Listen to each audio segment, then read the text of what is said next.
E alla presentazione del sito internet di Iglesi e Furlan è presente anche il presidente di Arlef, Eros Cisilino, al quale abbiamo chiesto un commento. Sentiamo. Presidente Cisilino oggi ha preso parte alla presentazione del nuovo sito dell'Associazione Iglesi e Furlan, insomma un modo anche per diffondere la cultura religiosa anche attraverso il friulano.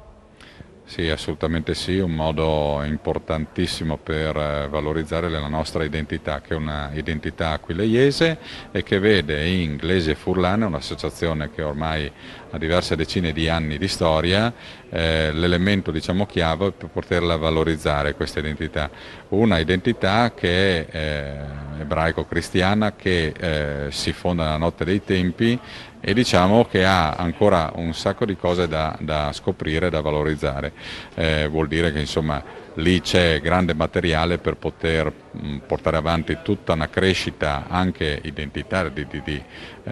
di capacità insomma di percepire il territorio, che in questi anni si sta facendo sentire in maniera predominante, per cui direi che il sito internet fornisce una grande conoscenza della lingua friulana, ma ancora meglio è un riferimento identitario che